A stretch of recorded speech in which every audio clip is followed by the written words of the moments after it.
recibimos a la doctora Chinda Brandolino desde Argentina.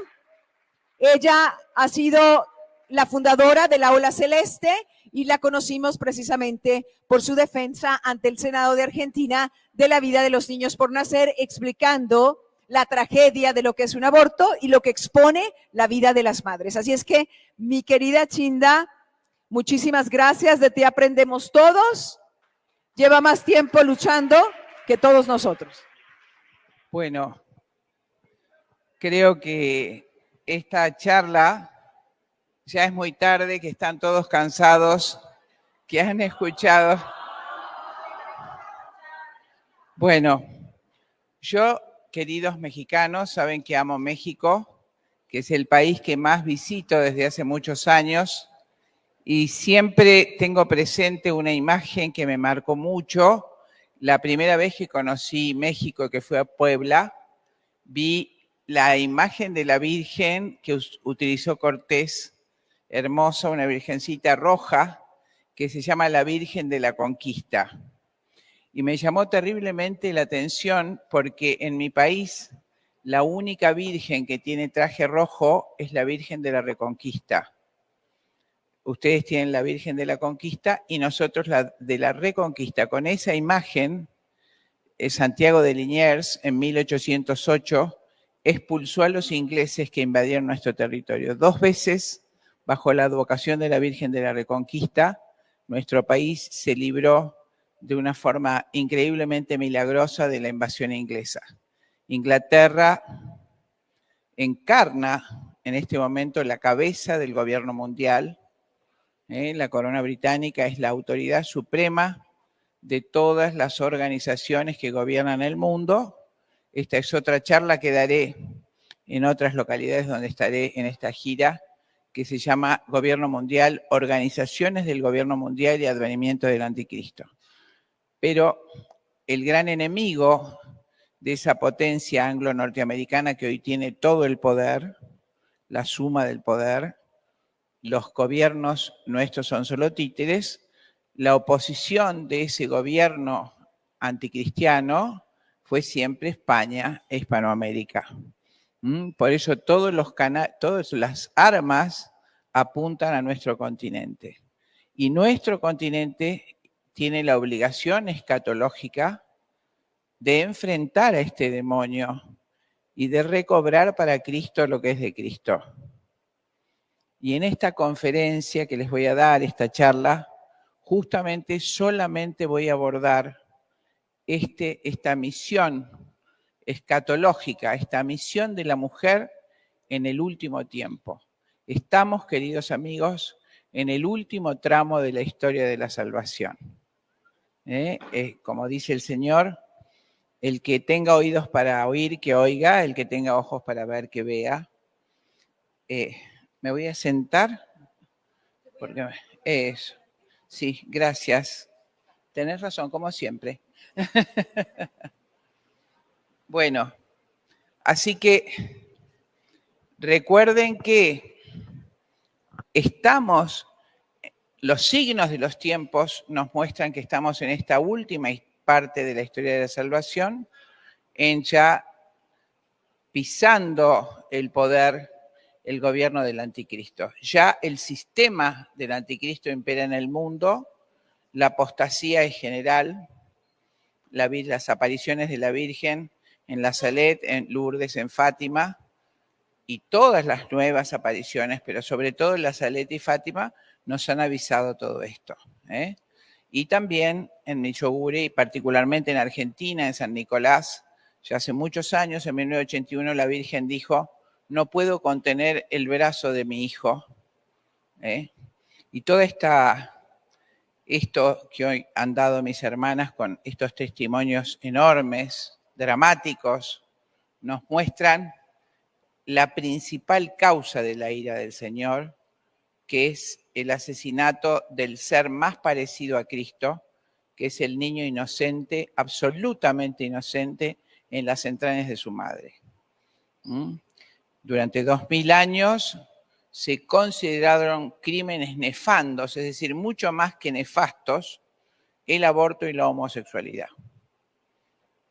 Y sin embargo, hoy todas las instalaciones, aún dentro de nuestra amada iglesia, están fomentando la anticoncepción, que es una forma de aborto. Todos los anticonceptivos son abortivos, y la homosexualidad en la ideología de género. Hemos tenido hace poco en Argentina una marcha LGTB oponiéndose a las palabras del presidente Milei en Davos, a la que convocaron obispos a la marcha LGTB, siendo que San Pablo dice: los sodomitas no entrarán al reino de los cielos, diciendo que la Sagrada Escritura específicamente nos habla de Sodoma y Gomorra, que fueron destruidos exclusivamente por el ejercicio de la homosexualidad. Pero por eso, ya cuando todo esto impera, sabemos que estamos en esta última etapa. Y nosotras, las mujeres, tenemos un rol importante en esta última etapa de la historia de la salvación. Y por eso esta charla se llama La mujer y los signos de los tiempos. Gracias, mi amor. Me refiero especialmente en esta charla al capítulo 12 del Apocalipsis, que es el último libro de la Sagrada Escritura, escrito por San Juan, ya ciego de 100 años, en la isla de Patmos. Y dice la Escritura, comienza ese capítulo diciendo que un gran signo apareció en los cielos, una mujer vestida de sol, coronada de 2 estrellas, con la luna bajo sus pies, apareció en el cielo y con dolores de parto porque iba a dar a luz a su hijo varón. Y sigue la Escritura diciendo: apareció también otra señal, un enorme monstruo rojo como el fuego, con 7 cabezas y 10 cuernos. En sus cabezas lleva 7 coronas, y con la cola barre 1/3 de las estrellas del cielo, precipitándolas a la tierra. El monstruo se detuvo delante de la mujer que iba a dar a luz a un hijo varón, que debe gobernar a todas las naciones con vara de hierro. Pero el niño fue arrebatado y llevado ante Dios y ante su trono, mientras que la mujer huía al desierto, donde tiene el refugio que Dios le ha preparado. Ahí la alimentarán durante 1260 días. En ese momento empezó una batalla en el cielo. Miguel y sus ángeles combatieron contra el monstruo. El monstruo se defendía apoyado por sus ángeles, pero no pudieron resistir y ya no hubo lugar para ellos en el cielo. Echaron pues el enorme monstruo, la serpiente antigua, el diablo, Satanás, como lo llaman, al seductor del mundo entero, lo echaron a la tierra y a sus ángeles con él. Esta figura, la quiero aclarar, es el origen de la creación, ¿no es cierto? Donde ese monstruo horrible, Satanás, es el ángel bello, Lucifer, el más bello de los ángeles, se levanta contra el Señor, combate con San Miguel, y esa cola con que arroja 1/3 de las estrellas del cielo son los ángeles, 1/3 de los ángeles creados que siguieron a Satanás. Pero hacemos hincapié en esta especial figura: fue arrojado a la tierra, al seductor del hombre, al seductor de la especie humana, fue arrojado a la tierra con sus ángeles para atacar a la mujer. Al verse arrojado a la tierra, el monstruo se lanzó en persecución de la mujer que había dado a luz un hijo varón. Pero a la mujer, dice la Escritura, le dieron 2 alas de águila gigantes para que volara al desierto, al refugio en el cual, lejos de la serpiente, deberá ser mantenida por un tiempo, 2 tiempos y la mitad de un tiempo. Entonces, la serpiente vomitó detrás de la mujer como un río de agua para que la arrastrara. Pero la tierra vino en socorro de la mujer, abrió la boca y se tragó el río vomitado por el monstruo. Entonces el monstruo se enfureció contra la mujer y se fue a hacer guerra contra sus demás hijos, es decir, contra los que guardan los mandatos de Dios y tienen el mandato de Jesús. Y allí se quedó a orillas del mar. Antes de seguir, quiero hacer algunas aclaraciones exegéticas de esta figura extraordinaria del Apocalipsis. En la Escritura, todo lo que es agua es lo político, lo que va y viene. La tierra es la religión, lo firme, lo inconmovible. Entonces, fíjense de la figura que enseguida vamos a interpretar. La mujer huye al desierto y el diablo le arroja, piensen en la actualidad, un río de agua. Es decir, es la política, el poder, el que quiere arrasar a la mujer. Y la tierra viene en su socorro y se abre para guardarla.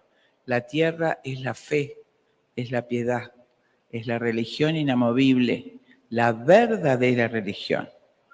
Y allí aparece esa figura misteriosa a la que todos creemos, muchos creemos que hemos comenzado, que es la interpretación de los tiempos. Un tiempo, 2 tiempos y medio tiempo más. En otra parte de este mismo capítulo habla el Señor de 52 meses. Muchos exégetas interpretan que son 3 años, 3 años y medio, 1 año, 2 años y medio año más. Puede ser, puede no ser, los números son misteriosos, pero los hechos que se narran son reales.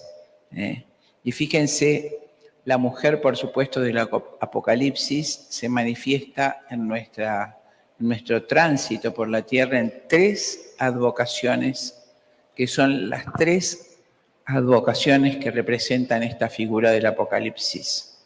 Nuestra Señora de Fátima, con los rayos de luz atrás de sí, la luna bajo sus pies.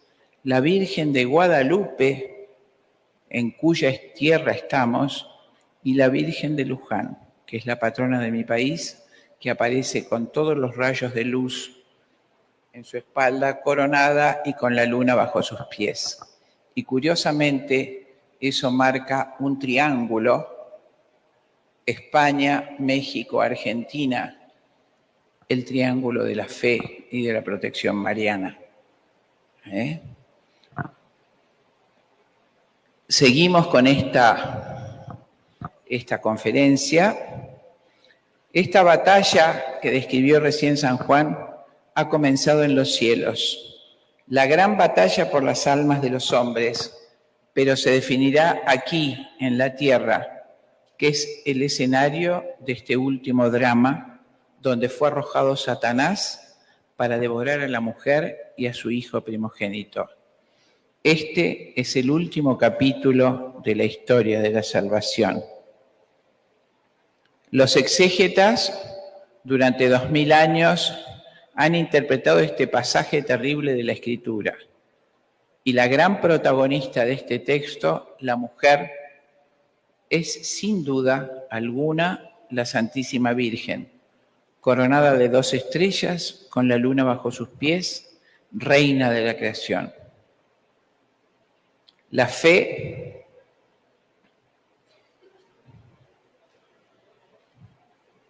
pero también es la Iglesia, la fe escondida de la gran última persecución, la Iglesia perseguida y oculta. El Hijo que nace es a la vez el Mesías arrebatado de los cielos y los hijos de la salvación que escapan en este último tiempo al fuego del dragón. La Iglesia santa, la Iglesia perseguida, la Iglesia escondida. En esta figura, donde ven, por supuesto, esta cabalgata con los jinetes del Apocalipsis, la alegoría de la Escritura, donde Moisés salva a su pueblo de la picadura de las serpientes, poniendo una serpiente en lo alto. Miren a lo alto, que va a ser prefigura del árbol de la cruz. Abajo, el río de agua, y el río de agua al que se refiere la Escritura, el gran río de la salvación. En el medio ven las 2 bestias con que termina el capítulo 12, la bestia de del mar, fíjense que quedó apostada abajo en el centro, en la orilla del mar, coronando lo político, y una bestia que sale de la tierra, que hará que adoren a la bestia del mar. Así termina el capítulo de Apocalipsis. Esa bestia que sale de la tierra es nuestra propia iglesia apóstata, con la jerarquía de la iglesia apostatando. Esa bestia hará que los cristianos se sometan al poder político anticristiano. También en el Nuevo Testamento, nuestro Señor, llamado discurso escatológico, es el discurso de San Mateo, habla simultáneamente a sus discípulos de lo que ocurrirá en forma inmediata, el castigo que se avecina ya, es decir, la destrucción de Israel y la diáspora. Pero también se refiere a lo que pasará en tiempos parusíacos. Esta forma de escritura, particularísimamente de nuestra Biblia, es el tipo y el antitipo. Es una forma que sigue toda la escritura en el Antiguo y el Nuevo Testamento. Los profetas hablaban de lo que iba a acontecer en ese momento, Isaías, por ejemplo, el cautiverio en Babilonia, y lo que va a suceder en tiempos del Mesías. Recuerden que Isaías describe completamente la pasión del Señor. Entonces se refiere al sufrimiento que iba a tener el pueblo de Israel en ese momento como castigo por haber apostatado y caer cautivo de Babilonia, y lo que va a ocurrir en el tiempo del Mesías. El tipo es lo que iba a ocurrir inmediatamente, y el antitipo lo que va a ocurrir en el tiempo mesiánico. También Cristo y San Juan usan ese estilo escritural, el tipo y el antitipo. Nuestro Señor, en el capítulo 24 de Mateo, dice claramente: ay de ustedes, las mujeres que estén encintas o amamantando en esos días. Los que estén en el terrado, huyan a la montaña, no vuelvan a buscar sus pertenencias. De todo esto que ven, no quedará piedra sobre piedra. Pobrecitas ustedes, las que están encintas o amamantando. Eso se cumplió literalmente en el año 60 de la era cristiana. El general Tito Livio pasó a degüello todo Israel, mujeres, niños, grandes. Es decir, eran tan revoltosos los judíos mesiánicos de ese momento que Roma los pasó. Y efectivamente solamente se salvaron aquellos que se escondieron en las montañas, como dijo Cristo. Pero nuestro Señor se refiere a la vez a la destrucción que será el último tiempo, el último capítulo de la salvación. Ese horror, huyan, como dice el mismo Apocalipsis, les diremos a la montaña que se arrojen sobre nosotros. Tanto será nuestro dolor para ocultarnos de la vista de nuestro Dios. Jesús está hablando entonces en el tipo y el antitipo. Y también San Juan en el Apocalipsis usa ese mismo estilo. Se refiere a lo que pasó en su propia vida con la Virgen Santísima y lo que pasará con la mujer en los últimos tiempos. San Juan utiliza este misterioso estilo escritural. La mujer de la figura con dolores de parto y su Hijo Santísimo Cristo, el Mesías arrebatado a los cielos, constituye el tipo, es decir, lo que ocurrió en la vida de San Juan. La Virgen asunta al cielo y coronada como reina, la elección y premio de los profetas y los apóstoles. El antitipo se refiere a este otro dramático y heroico acontecimiento. La última iglesia, hostigada y perseguida, que se esconderá en el desierto ante la persecución de Satanás y de su ejército. El pueblo fiel que estará en el mundo, pero no será del mundo. Capítulo 17 de San Juan, antes de irse en la última cena, el discurso de nuestro Señor de despedida: ustedes están en el mundo, pero no son del mundo. El mundo me persiguió a mí y los perseguirá a ustedes. Esto es así, no será el discípulo mayor que su maestro. Si la iglesia está bien con los poderes del mundo, no es la iglesia de Cristo. Si nosotros estamos conformes y nos aceptan en lo que el mundo nos pide, no somos hijos de Dios. y no estamos con Cristo. Y recuerden, el mundo, el pecado y la carne son los tres enemigos del alma. Por eso, lamentablemente, el progresismo dentro de la Iglesia quiere lograr el triunfo intraterreno de la Iglesia cediendo las enseñanzas de nuestro Maestro. Quiere renunciar a la cruz. Cristo fue odiado y crucificado y luego resucitó, y la Iglesia progresista quiere saltear la cruz y la crucifixión. El pueblo fiel que estará en el mundo, pero no será del mundo. El aparente triunfo del mal en lo político y en lo religioso es, sin duda, el misterio de iniquidad, el mal obrando en el mundo hasta el último tiempo, hasta el advenimiento último de Cristo Rey. Pero además hay otra lectura, siguiendo a San Agustín, que desea interpretar literalmente las Escrituras. El escritor sagrado se refiere a la mujer acechada por el demonio que la quiere destruir, y sin duda alguna, esa mujer a la que se refiere San Juan es cada una de nosotras, cada mujer de la Iglesia militante. Bien sabe el demonio a quién debe destruir para impedir la obra redentora del Hijo de Dios. Dijo entonces el Señor a la serpiente: por cuanto hiciste esto, maldita seas entre todos los animales de la tierra. Yo te pondré enemistad entre ti y la mujer, entre tu raza y la descendencia suya. Ella quebrantará tu cabeza y tú acecharás su calcañar. Esta palabra de Dios se cumplirá eternamente, porque es eterno quien la pronuncia. Así como al principio de los tiempos, Satanás destruye al paraíso y al hombre mismo al tentar y destruir a la mujer, también al fin de los tiempos tratará de destruir al hombre y a las almas, tentando y destruyendo a la mujer. Recuerden que es el ABC de nuestro catecismo. Dios crea un paraíso hermoso, todo belleza, el primer hombre, varón y varona, varón y mujer, en una perfecta armonía, hablaban directamente con Dios, con los dones preternaturales. Ese paraíso, por supuesto, despertó el odio del demonio, el dragón arrojado a la tierra, la envidia del hombre, porque es en el hombre en que se encarna nuestro Señor. No ataca al hombre directamente, sabe que no puede hacerlo.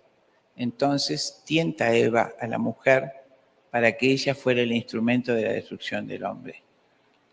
Así como al principio de los tiempos, repito, Satanás destruye el paraíso y al hombre al tentar y destruir a la mujer, también al fin de los tiempos tratará de destruir al hombre y a las almas, tentando y destruyendo a la mujer. Indudablemente es la Virgen Santísima quien destroza la cabeza del demonio al ser madre del Redentor y sobre todo al acompañar a su Santísimo Hijo hasta el último instante de su tormento en la cruz. Y es también cada mujer que con su sí, con su hágase en mí según tu palabra, ayuda a concretar en cada hombre la redención de Cristo. Y es también cada mujer que con su sí, fíjense esta imagen, mientras la mujer está rezando, en el espejo no se ve una mujer, se ve un soldado de Cristo listo para combatir. Tal es el poder de la mujer que reza.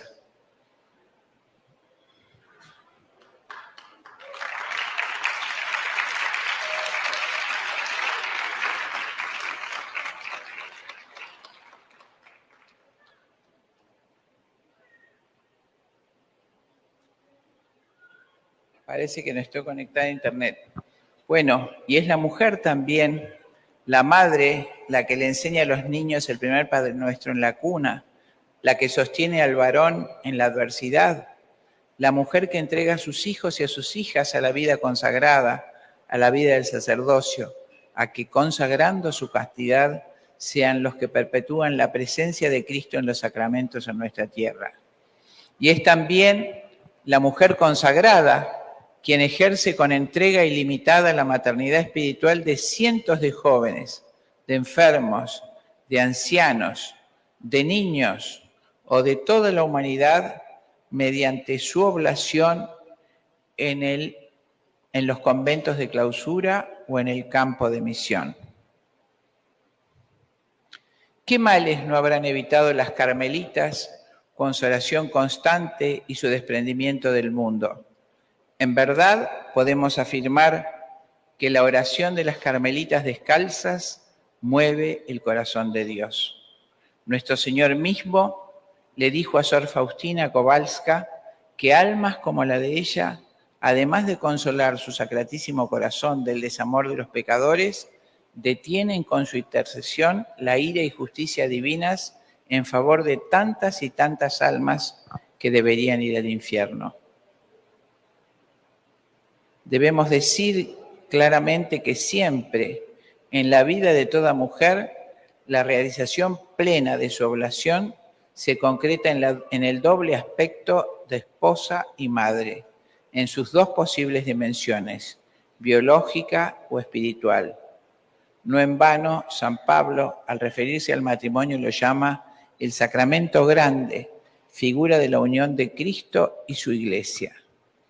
Digo esto porque nosotras somos madres físicas, pero las religiosas con su maternidad espiritual ejercen de la misma manera y a veces más perfectamente esa maternidad sobre todos aquellos que el Señor les ha encomendado.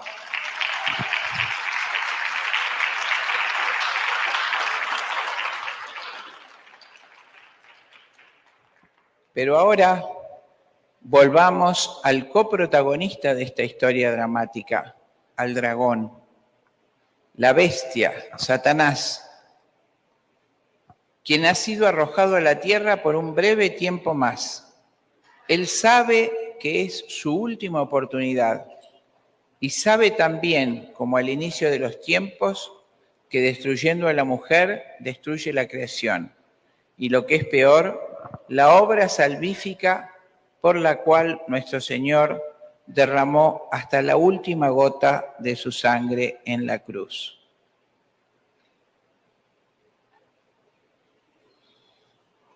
El dragón es sin duda el Señor del mundo, como en aquel maravilloso libro de Benson, que como bien lo llama el autor, es el mono de Dios. Es quien quería imitar al Creador, pero en realidad es una mera, horrenda caricatura.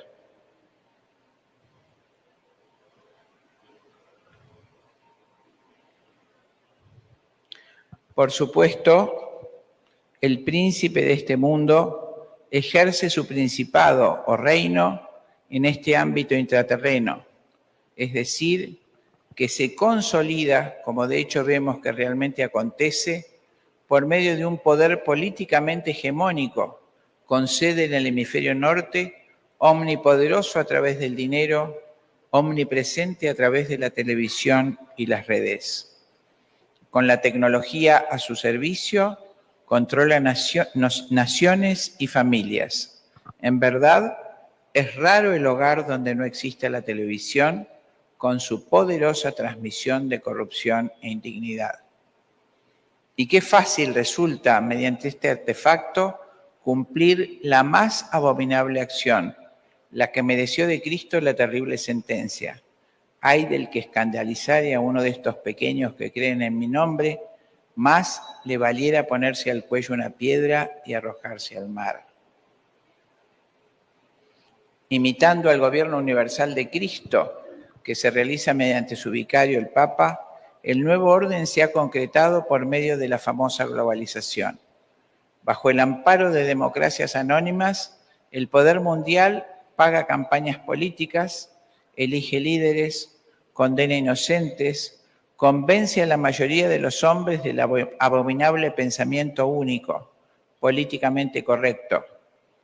Y bajo la presión de los medios masivos, los diarios, la televisión, las redes, los cristianos van cediendo terreno. Los laicos olvidan la verdadera fe. Los sacerdotes abandonan su ministerio atrapados por el mundo. Y la vastedad del error se va erigiendo como un monstruo casi imposible de derrotar. Pero para Dios nada es imposible. Lo vemos claramente cuando la sombra del Altísimo cubrió a la Virgen Santísima y ella concibió al Redentor. No debe pasarnos desapercibido que en cada paso de la historia de la salvación, la recuperación, la corrección del error, la superación de una herejía, se hizo por intercesión de la Santísima Virgen. Y esa solución comienza con el sí de una mujer. Cuando la madre de Constantino, Santa Elena, en el siglo IV se convirtió a la fe, su hijo y el Imperio Romano se hicieron cristianos. Un siglo después, en el siglo V, cuando toda Europa era arriana, la joven esposa de Clodoveo, de 15 años, inspirada seguramente en San Atanasio, vio con claridad dónde estaba la verdad y fue el instrumento de la conversión de su esposo, el rey Franco, y de la salvación de Europa. ¿Y qué diré de la pequeña Juana? No fue un caballero, no fue un soldado, no fue un hombre. Fue una pequeña joven que, siguiendo la voz de Dios, llevó al poderoso ejército de Francia para separar, justamente, volver a nombrar el monarca, el Delfín, consagrado por el Papa, para separarlo un siglo antes de Inglaterra, ya que Inglaterra iba a apostatar. Santa Juana de Arco, patrona de Francia. No sé si se ve ahora la imagen de Asís, Chindi. En Asís, la madre de San Francisco, Pica, también de 15 años, es quien enseña al dulce niño la belleza de la fe y el amor a la verdad. Ella misma lo conduce con su testimonio por el camino del Evangelio. Y es Blanca de Castilla quien enseña a su hijo el camino de virtud y el amor a Dios. Ella quería que su hijo fuera un santo. Y fue San Luis, el gran rey bajo cuyo amparo se fundó la Sorbona y se destruyeron tantas herejías. Y también su hermana Berenguela forjó un santo, San Fernando. Amigos, estamos hablando del siglo XIV, siglo XIII, el esplendor de la cristiandad. Fueron mujeres, grandes mujeres, que forjaron los grandes santos que hicieron la cristiandad. Santa Berenguela, española, y Blanca de Castilla eran hermanas. Santa Berenguela fue la madre de San Fernando Rey, quien recuperó Granada. El rey santo que jamás durante 30 años perdió una batalla. Fue abuelo de Isabel de Castilla, para ubicarnos en el tiempo. Y su hermana, Blanca de Castilla, formó desde la niñez en la piedad, en la sabiduría y en el valor a su hijo Luis. San Luis IX, el rey cruzado, el rey sabio. Ustedes saben, cuando vayan a Francia, en París hay un barrio que se llama Le Quartier Latin, el barrio latino, que no se llama porque esté habitado por latinos, sino porque allí San Alberto Magno le enseñaba latín a sus alumnos. Por eso se llama barrio latino. ¿Y por qué ocurría eso? Porque esos reyes, los reyes del siglo XIII, se preocupaban por enseñar y educar a su pueblo. Entonces llamaban sabios de todos lados para que enseñaran a los estudiantes pobres de todo su reino, pobres y ricos. Entonces, San Alberto se sentaba en las orillas del Sena, que hoy pueden ver en París, esos puentes que unen a París con la isla de la Cité, y les enseñaba latín, teología, la ciencia de Dios, filosofía. Y de pronto un caballero que fue Juan de Sorbón le dice a San Luis que todos sus estudiantes son muy pobres y que no tienen para comer y vestirse, pero que si trabajan no podrán aprender. Entonces el rey San Luis le dice que por favor ellos se ocupen de enseñar a esos alumnos que solamente tienen que estudiar. Y él les dará casa, comida y vestido, y construyó esas casitas que donde vivieron sus estudiantes y que hoy conocen ustedes como la Universidad de la Sorbona.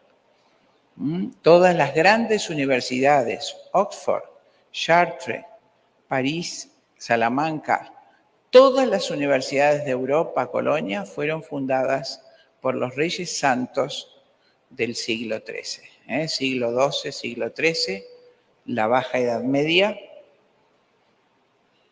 Y todos esos reyes fueron formados por madres santas. Por eso acá termino diciendo, también su hermana Berenguela forjó un santo. San Fernando durante 30 años combatió recuperando España para Cristo. Recuerden que España estaba en poder de los moros desde el siglo VII. Y un puñado, ese es otro hecho que nosotros tenemos que recordar para esta situación que vivimos. Cuando toda España ya era musulmana, quedaba un puñado de 100 católicos. Los católicos eran cautivos, eran encadenados, eran violados y torturados. Era terriblemente cruel la tiranía mora. Entonces hubo un último católico, que fue Pelayo, en Asturias, que convocó a sus cristianos y les dijo, bueno, muramos combatiendo por nuestro Cristo, por nuestro Señor. Y se amurallaron arriba. Acá hay hija de una vasca con andaluza que sabe muy bien esta historia. Arriba de una colina se apostaron los cristianos y vinieron los miles o decenas de miles de caballeros. Ellos se lanzan y ven con asombro que los jinetes árabes se dan vuelta y salen huyendo y que las pelotas de fuego que lanzaban con sus artefactos volvían sobre ellos. Entonces miran y ven la imagen de la Santísima Virgen, enorme, la Virgen de la Cueva, eso es Covadonga, la Virgen guerrera, ante la cual huyen aterrorizados y dice la leyenda que aparece a caballo el apóstol Santiago en un caballo de fuego diciendo victoria y cierra España, la famosa frase del apóstol Santiago, que fue el que apostoló, el que evangelizó España en vida de Cristo. En vida de la Virgen, perdón, en vida de la Virgen. Y esa es otra linda historia. Allí en el norte, en Zaragoza, está la Virgen del Pilar, que es la patrona nuestra, la patrona de la cristiandad. Parece que cuando llega Santiago a evangelizar España eran tan tercos como ella y no había caso y no le daban la razón. Entonces Santiago se arrodilla junto a una columna y la llama a la Virgen en vida, a su madre. Le pide y la Virgen se aparece en ese pilar, en esa columna, y le dice que no desespere, que siga llevando el Evangelio de Cristo, porque esa nación, España, iba a ser la más católica de la tierra. Y de allí iba a salir la salvación del mundo. Y además le dijo esto, que construya allí el primer templo en su honor, que cuando caigan todos los templos del mundo, ese será el último templo en caer. Y lo curioso es que en la guerra civil hubo 2 cazas bombarderos que tiraron sus bombas, cayeron en el gabinete de la Virgen y no explotó ninguna. Y el gobierno de Franco los mandó desarticular y dejarlas ahí por respeto a la Virgen, mostrando que se cumple la palabra de la Virgen. Ese templo no será destruido. Es el templo del Pilar.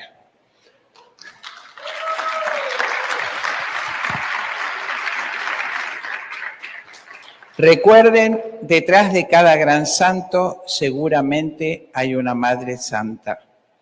Isabel la Católica, Isabel de Castilla, Isabel la Cruzada. Contra ella se erigen las más absurdas leyendas negras, pero gracias a su compromiso apostólico, a su increíble coraje, a su determinación, a su sabiduría increíble, que indudablemente provenía desde lo alto, hoy ustedes y yo y nuestra patria aún guardamos la fe católica. Perdón, quisiera algún asistente de la computadora esta para poder pasar las imágenes que me salga la pantalla completa en mi computadora. ¿Puede ser?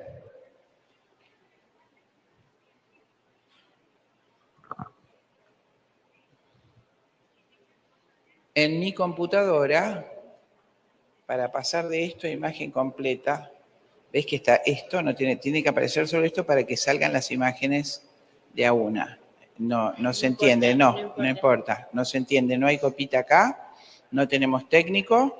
No pasa nada porque es esto y después pasa a la siguiente. Sí. En la grande sí se vieron las dos. Ah, se vieron las dos. Perfecto. Sigo. ¿Vos me vas siguiendo bien? Yo te voy siguiendo. Perfecto. Perdonen, como yo no veo, ella está mirando las imágenes para seguir lo que yo digo con las imágenes que ustedes ven.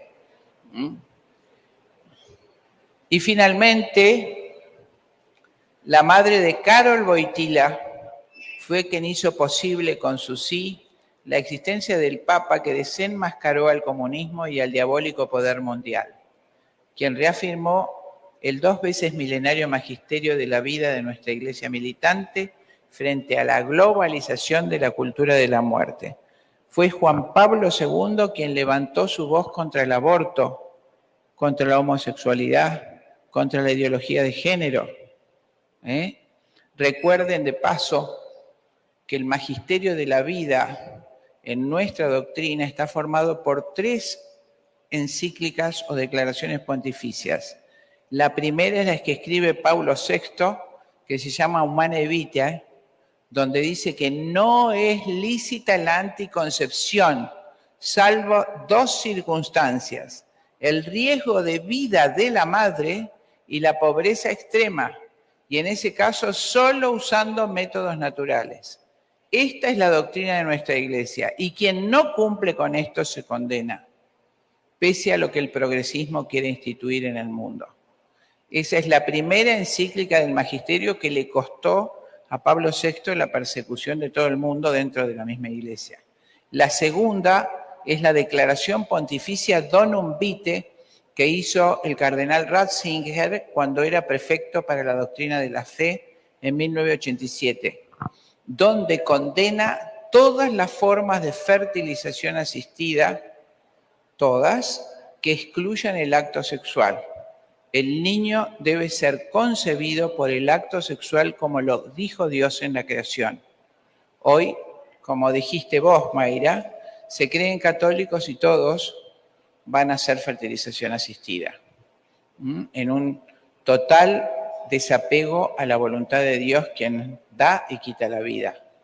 Y la tercera encíclica del Magisterio de la Vida es Evangelium Vitae, hecha justamente por Juan Pablo II, donde nos ilustra de todo el abominable crimen del aborto y el pecado enorme, el crimen nefando en el que consiste ese pecado, el aborto. Ustedes saben que la madre de San Juan Pablo II fue intimada a abortar. Recuerden que había gobierno comunista y ella evitó el aborto y nació el Papa, que denunció todos estos poderes y del cual venimos todos los movimientos pro vida. Todo el movimiento de la cultura de la vida proviene del accionar de San Juan Pablo II. Y fue la mamá la que con su sí desafió el poder político y aceptó el embarazo de Karol Wojtyła. Para perpetuarse en el poder y asegurar el bienestar y placer del 25% de la población mundial, ubicada en Europa y en Estados Unidos, el gobierno mundial necesita recursos materiales que yacen inexplotados en países periféricos como el nuestro: petróleo, agua, minerales, territorios extensos. ¿Cómo obtenerlos? Fácilmente, imponiendo doctrinas políticas y económicas que permitan el fácil manejo de los mercados. En los pueblos más civilizados y dóciles se aplica el régimen neoliberal con algunas concesiones y prebendas. Y para los pueblos más díscoles como Rusia, Argentina, Colombia, etcétera, el marxismo, es decir, marxismo cultural y liberalismo económico. ¿Quién en la universidad cree en la existencia de la ley natural? ¿Quién cree en la familia, en la castidad? Porque han logrado esa cultura marxista. Más aún, en los países donde la resistencia ideológica de sus ciudadanos hace 40 años era muy marcada, como en Argentina, Hubo que aplicar con mano de hierro el mecanismo previsto por Gramsci. Todos los medios de comunicación, revistas, televisión, películas, redes, imbuidos de contenido dialéctico marxista. En todos ellos se destaca la maldad de los hombres de iglesia, se presenta a la iglesia como una estructura de poder terrenal opresor y a los sacerdotes y monjes como pervertidos sexuales y neurasténicos. Siempre son malos en sí mismos. El bombardeo fue altamente efectivo. Hoy, ¿quién cree que la castidad es buena y necesaria? ¿Quién cree en el celibato o la indisolubilidad del matrimonio? ¿Qué joven tiene una idea clara de la patria, de la familia, del orden, de la jerarquía? ¿Quién en la universidad cree en la existencia de una ley natural? Pero la verdadera destrucción del orden tradicional católico se logra de una sola forma, destruyendo a la mujer en la mujer. La mujer es la transmisora de la vida y de la tradición. La mujer hispanoamericana, en este caso, ha sido víctima del bombardeo de los medios de comunicación, de las películas, de las telenovelas, de los programas de estudio. El instrumento más perfecto de destrucción es el feminismo marxista. En mi país, desde 1985, opera sin pausa un movimiento marxista de base. Como ya mencionamos anteriormente, 4 mujeres que intervinieron en la Conferencia Internacional de la Mujer en Pekín fueron convocadas por el presidente Alfonsín para iniciar el trabajo encargado por Kissinger en su famoso informe de disminuir drásticamente la población mediante la instalación del denominado genocidio de efecto retardado, rediseñado eufemísticamente en lo que se llama la agenda feminista. Debía rápidamente legalizarse el aborto, la homosexualidad, la anticoncepción. Se constituye así el Encuentro Nacional de Mujeres Autoconvocadas. Pongo ese signo de pregunta porque no son autoconvocadas, son convocadas y dirigidas por los poderes políticos, por supuesto por varones, al que se destinan ingentes fondos.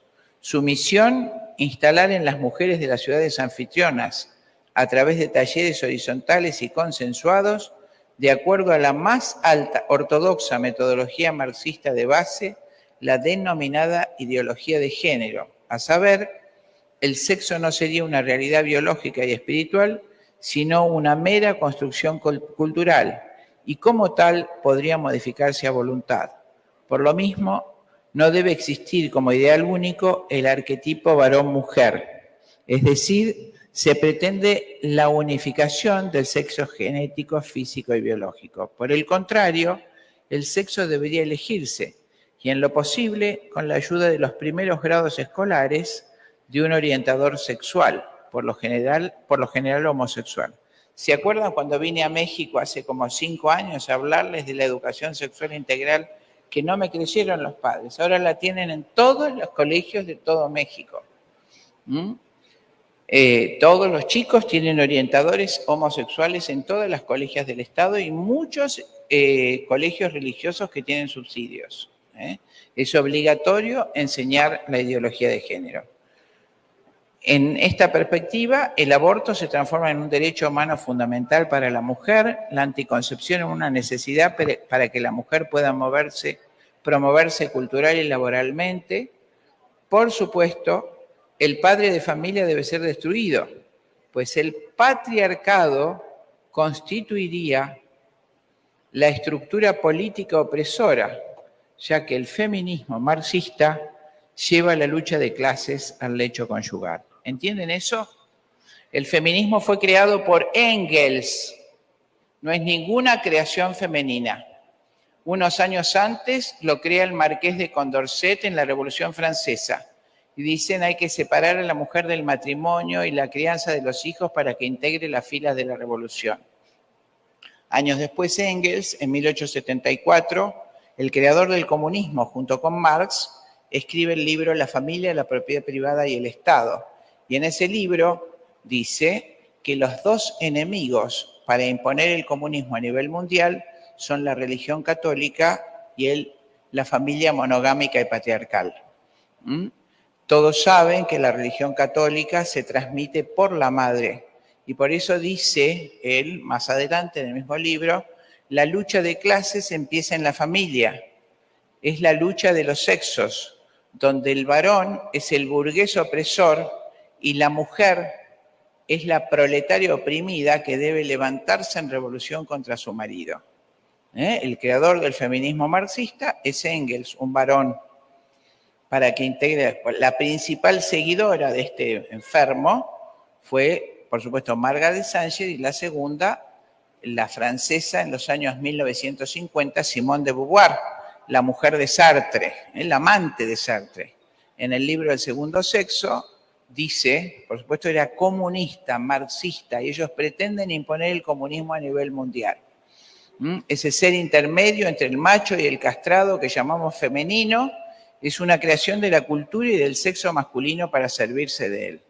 Hay dos cosas que hacen que la mujer sea diferente al hombre: la maternidad y el matrimonio. No debemos permitir que ninguna mujer se quede en su casa atendiendo a su marido y a sus hijos, porque si lo permitimos, muchas mujeres optarán por esa opción. Esto es el feminismo marxista. Es una envidia del varón. Es tratar de transformar a la mujer en varón, no defender lo femenino que hay en nosotros. Eliminar lo femenino, claramente lo dicen.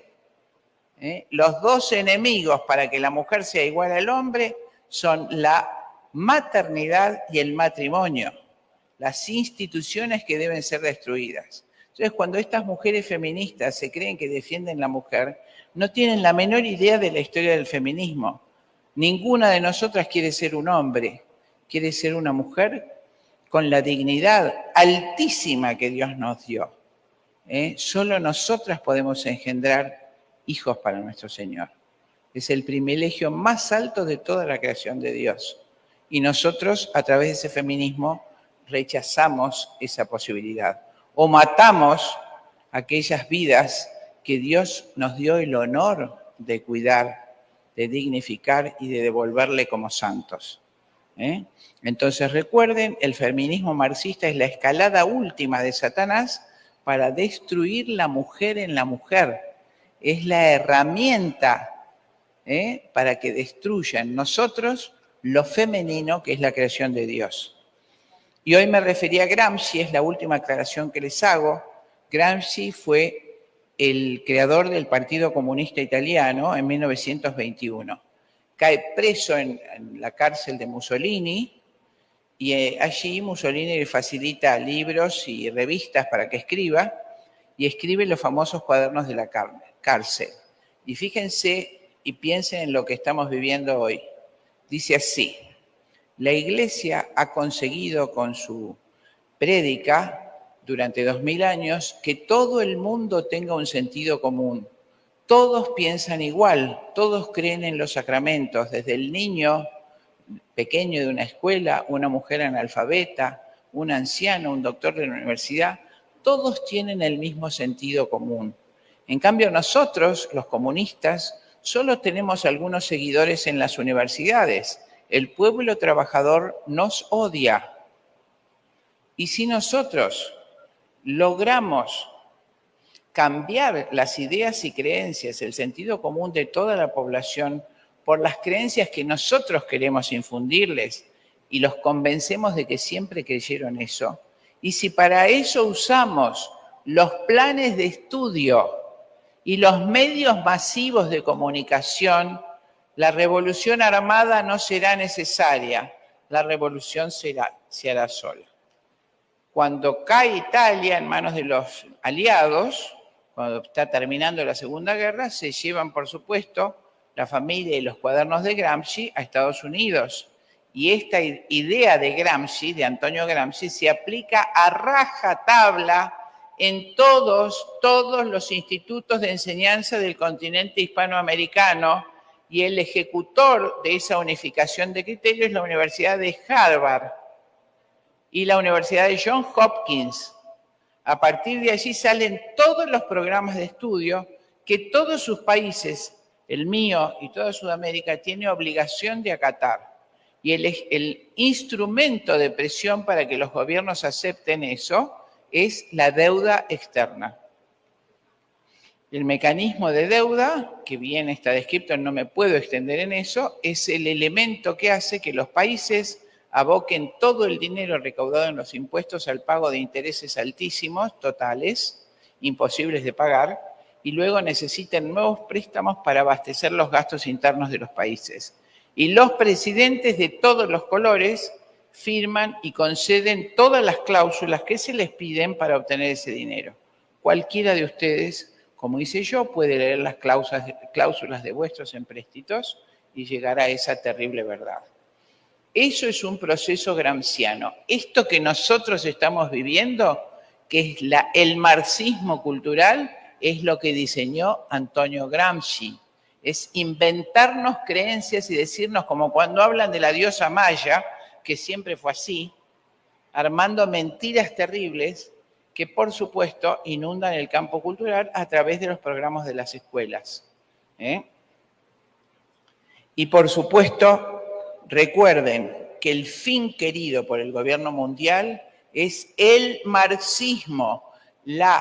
El modelo perseguido por Rockefeller es la China de Mao. Así lo dijo en su conferencia en 1972, que publicó íntegramente el The New York Times, donde dice: el mejor experimento de la historia del hombre es la China de Mao, no solo por la solidaridad que ha conseguido, sino por la alta eficiencia económica de su producción. Debemos aspirar que ese modelo se generalice en todo el mundo. En eso estamos. O sea, es un proceso político de marxización. Y todos nuestros presidentes, como les mostré en ese esquema que están dirigidos, todos son elegidos previamente en Nueva York. Todos. Y nosotros tenemos la ilusión de que elegimos, no elegimos nada. Elegimos mate a su sobrino, mate a su hijo. Y vamos atrás de fuegos fatuos creyendo que elegimos nuestro fin. Bueno, repito este texto. Por el contrario, respecto a la ideología de género, el sexo debería elegirse y en lo posible con ayuda en los primeros grados escolares de un orientador homosexual. En esa perspectiva, el aborto se transforma en un derecho humano fundamental de la mujer, la anticoncepción es una necesidad para que la mujer pueda promoverse cultural y laboralmente. Por supuesto, el padre de familia debe ser destruido, pues el patriarcado constituiría la estructura política opresora. Sulamita Firestone, una de las grandes feministas, como Lasket y otras, dice que la diferencia de los sexos solo sirve en los sistemas patriarcales de dominación, como el capitalismo, que en un sistema donde no hay dominación, en un sistema comunista, no es necesaria la diferencia de los sexos. Lo ideal es una homogeneización sexual donde no haya ninguna estructura de superioridad de uno sobre otro. Y por supuesto, una construcción fluida, dice Mariana Lasky, entre el masculino y el femenino, una elección a voluntad en algo que fluye, que va y viene y que determinamos con la voluntad de cada uno. Entonces, en ese contexto, el patriarcado constituiría la estructura política opresora, ya que el feminismo marxista lleva la lucha de clases al lecho conyugal.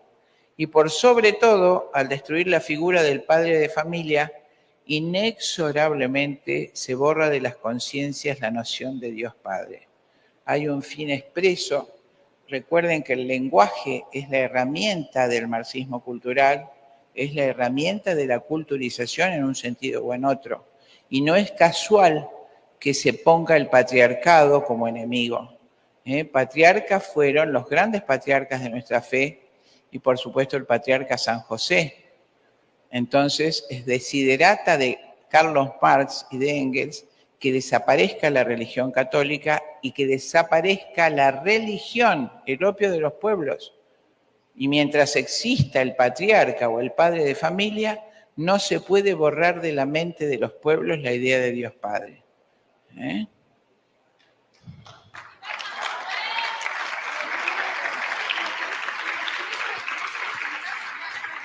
Sí, claro, todas. Esta ideología o perspectiva de género, bueno, cumple dos funciones: la destrucción de la familia, que es condición sine qua non para instituir el comunismo marxista, pero también cumple el deseo de Malthus. Por supuesto, acá hay otro agujero que es el origen del racismo, que es religioso.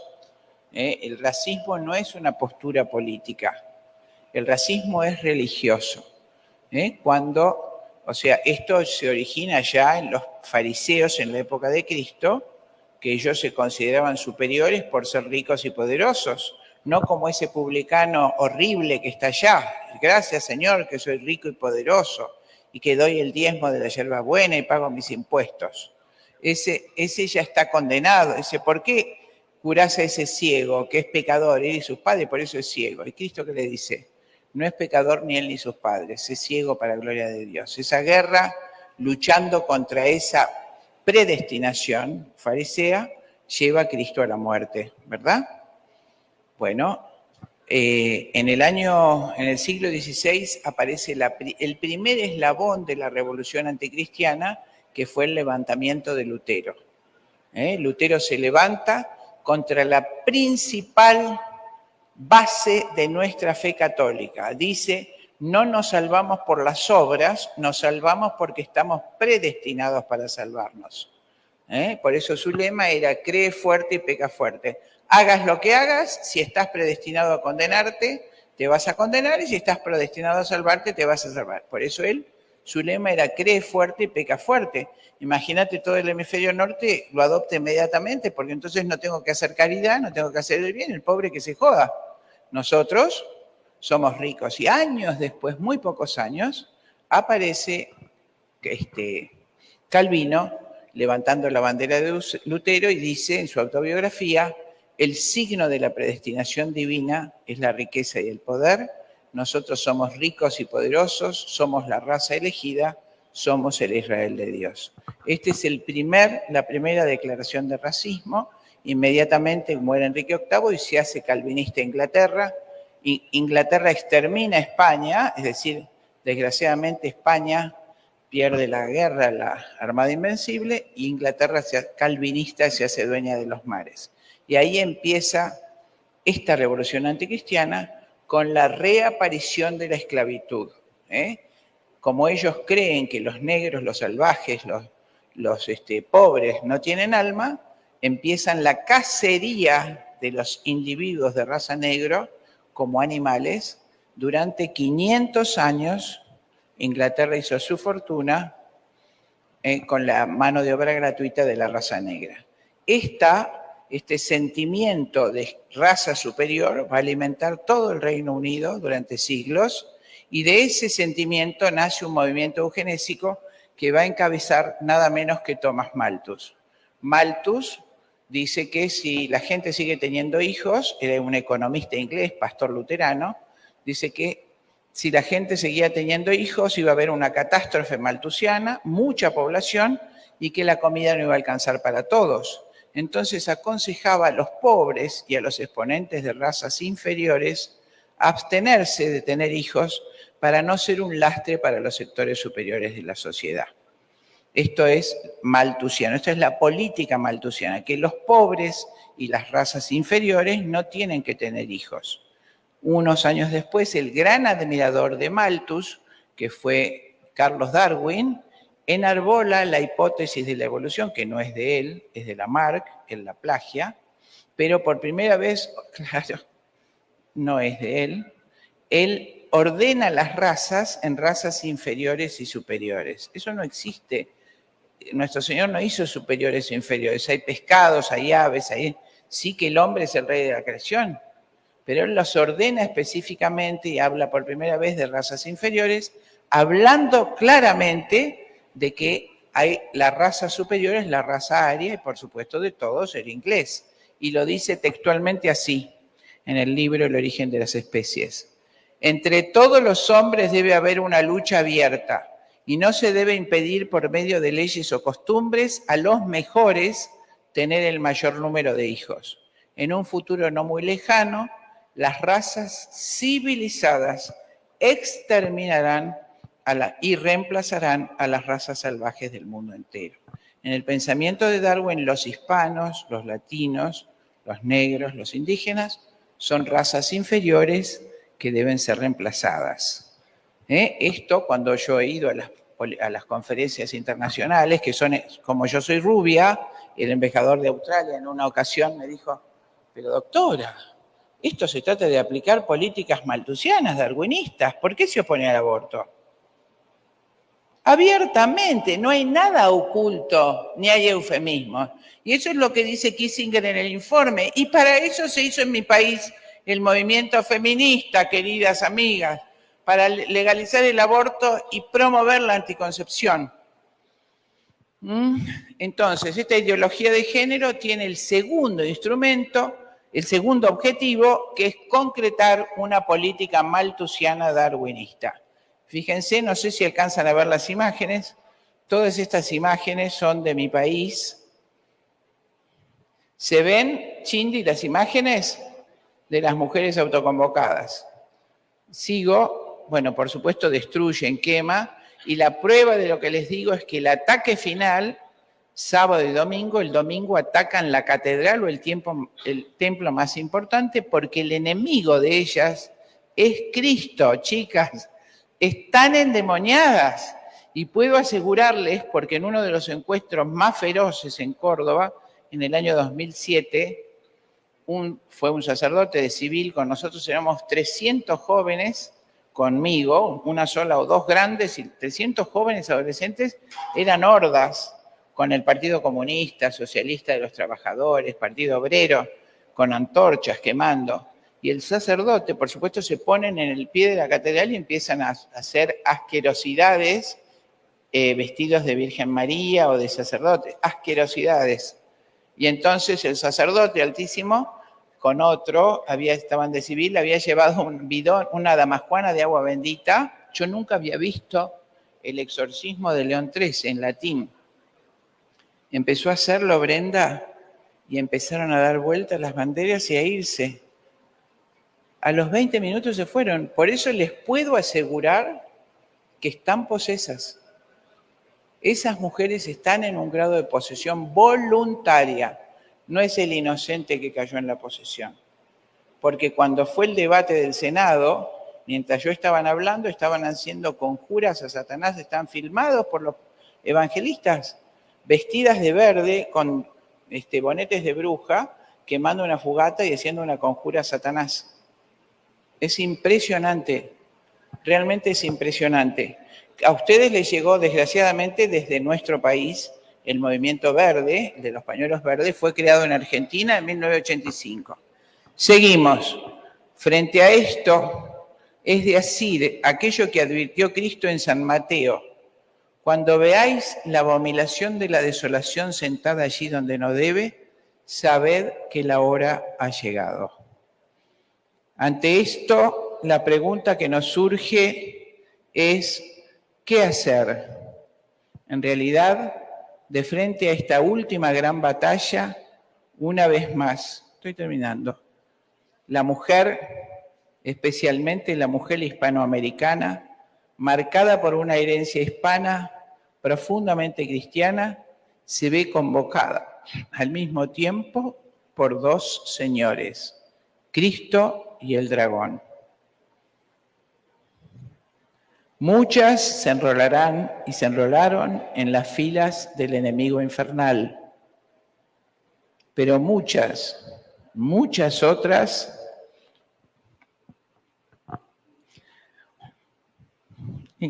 encarnaremos con la ayuda de Dios aquella mujer del Apocalipsis a la que le dieron, dice la Escritura, 2 alas de águila para refugiarse en el desierto.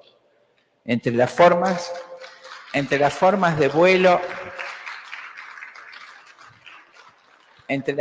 de vuelo que conocemos, hay dos que son verdaderamente opuestas. El vuelo de la gallina, bajo, rastrero, interesado, mirando aquí y allá para ver qué puede picotear para comer.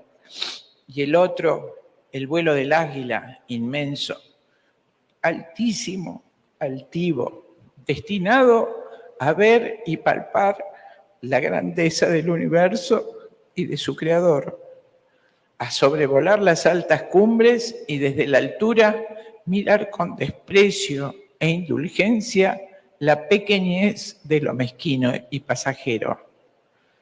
Invito a todas las mujeres que están escuchándome a usar esas hermosas alas, a levantar el altísimo vuelo del águila sobre nuestra pequeñez y debilidad para rescatar lo que es nuestro, o mejor aún, lo que es de Cristo. Nada más. Bravo, bravo, Chinda. Amiga.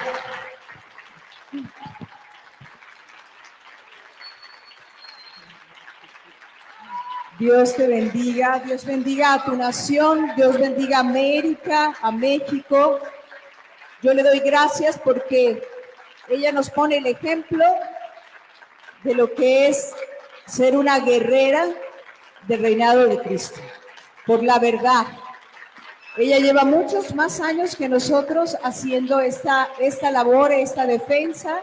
Así es que a nombre de la iglesia, a nombre de las mujeres del mundo, de las madres, de las familias y de los cristianos católicos, muchísimas gracias, amiga. Pues vamos a celebrar. ¡Viva Cristo Rey! ¡Viva! ¡Y la Virgen de Guadalupe! ¡Y que viva México! ¡Y que viva Argentina! Y como estamos esperando que llegue la diputada Selenia a hacer la clausura, bueno, pues tenemos que cerrar engalanando la belleza femenina y la mexicanidad y a las mujeres bellas y fuertes. Y bueno, para eso hemos invitado a este mariachi. Adelante, chicas, arránquense, vénganse para acá, en lo que llega la diputada. Al mariachi de mi tierra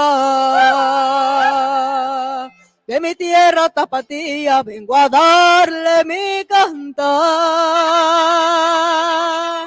arrullada por sus sones, se meció en las cunas mías y se hizo mi alma música. Sus violines y guitarras en las quietas madrugadas son un dulce despertar. Alma virgen del mariachi, cuando escucho tus cantares me dan ganas de llorar. El mariachi suena con alegre son, oye como alegre canto mi canción. Suena el arpa vieja, suena el guitarro, y ella ni se queja, lo mismo que yo. Y toca la varita